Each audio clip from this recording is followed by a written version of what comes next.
Hello, I'm Dr. Paul Tinsley. I'm an ear, nose, and throat specialist here in Olean. I've been here approximately a year and practicing my specialty for approximately 35 years. I'm board certified in facial plastics, head and neck uh, tumors, and sinus conditions, as well as other common ear, nose, and throat problems. Today, we're going to discuss a little bit about patients who have stuffy noses. And when a person comes in with stuffy nose, the first thing I like to do is explain to the patient what the nose does. And I think it's the basic functions of the nose. Warms the air. It tends to clear the nose of bacteria, viruses, and other pollutants. And it also is an organ which allows us to have the sense of smell. And our taste is about 50% smell.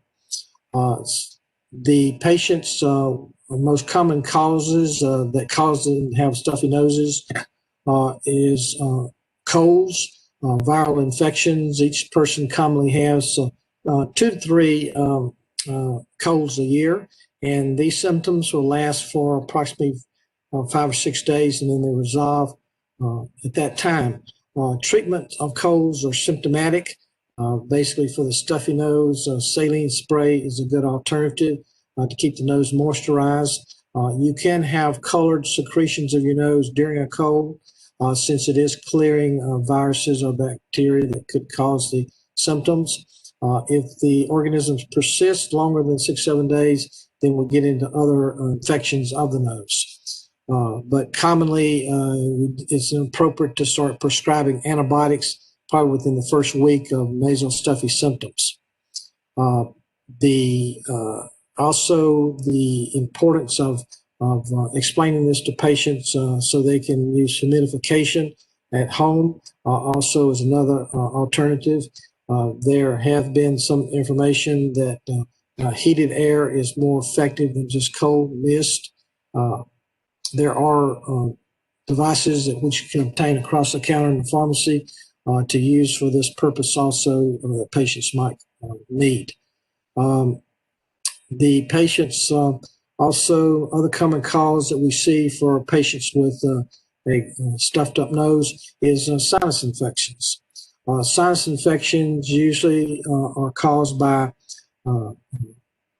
bacteria or can be precipitated by our allergies, inhalant allergies, or either can follow a viral infections such as colds. So when you have symptoms that are lasting more than 7 to 10 days, it's when you start thinking, does this person have a sinus infection? Most common symptoms will have the throbbing pain behind their eyes. Their teeth may be hurting. They may have increased amount of nasal purulent secretions.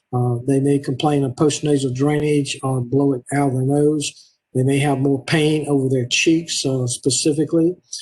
At this point in time, it probably is appropriate to begin the use of either systemic decongestant if they can tolerate Sudafed, or a topical decongestant for at least a week. This symptomatically makes them feel a little bit better.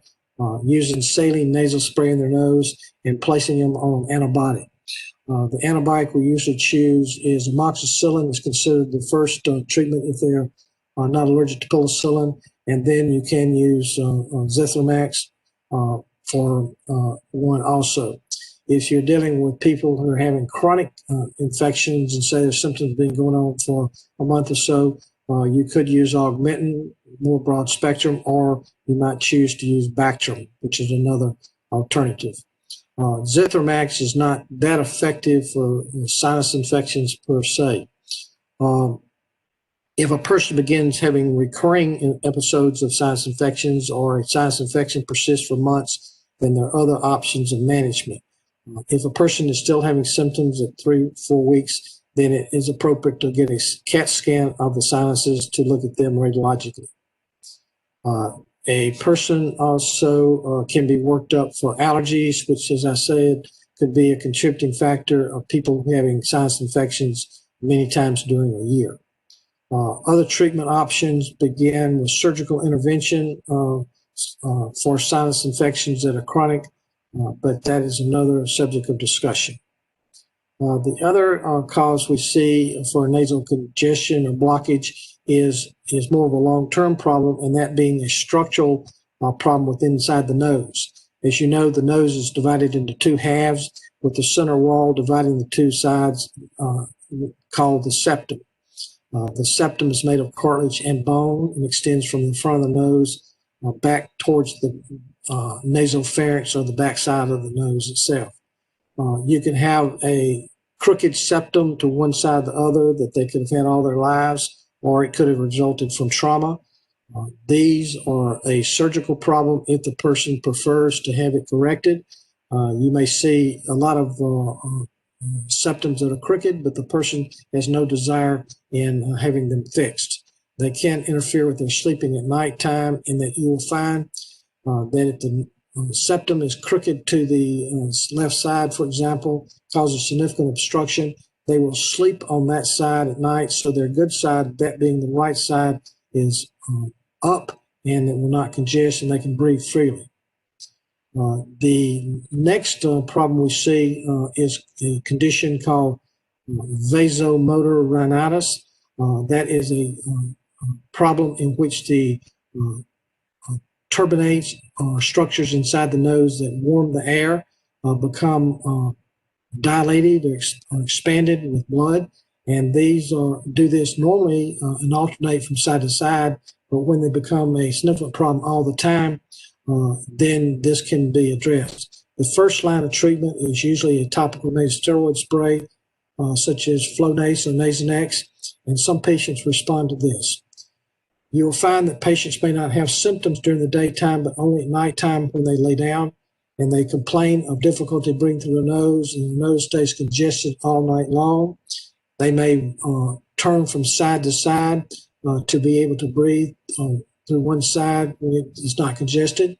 If patients are plagued by this chronically, there is a simple surgical procedure. It takes approximately 10 minutes under anesthesia, in which you insert a small needle while the patient is asleep, and you shrink the tissue that keeps it from then re-expanding as time after a couple of weeks, and people are very happy. We see patients who have sleep apnea and have difficulty wearing their CPAP because they state that when they put it on at nighttime, that their nose will become blocked up and keeps them from wearing it. So this is a nice technique to prevent this from occurring. The other problem that we see is patients who are smokers, and smoking tends to paralyze the cilia, that is the small hairs inside the nose and sinuses that keep clearing all the mucus in the nose back to the back of the nose until we swallow it. And when you smoke, it paralyzes these cilia, which prevent them from working. Therefore, you increase the amount of nasal stuffedness and sinus infections. Some patients use nasal lavage, such as neti pots, to rinse their nose out daily, just as routine nasal hygiene, and this can be very useful in these conditions. It's normal for you to make 1 to 2 liters of nasal secretions each day that are being secreted by the nose. The purpose of this is to trap bacteria or viruses or other pollutants, and it is usually a thin, watery type drip, which you do not notice, and it goes down the back of your throat. So when the thickness or viscosity of these nasal secretions change, whether it be from infection or pollutants, that's when people come in and complain of postnasal drip in their throat. One thing I notice is that when patients have symptoms that they state that their throat bothers them and they have postnasal drip, if they point towards the up aspect of their neck, sometimes it will be most likely nasal. If it's down in the lower part of the neck where they talk about the drip, then that may be from refluxing. So in questioning people, asking them where they localize it to can be useful. It's also important to realize there can be more than one thing doing it. So a person could have increased amount of nasal secretions and reflux at the same time. As far as allergy, you also use that. You treat with antihistamines, and if they have it chronically, then you can have them allergy tested. If there are other things that you have questions about, feel free to contact my office, which is located at the Medical Arts Building and Olean, New York. Thank you. Hope this has been useful information for you today.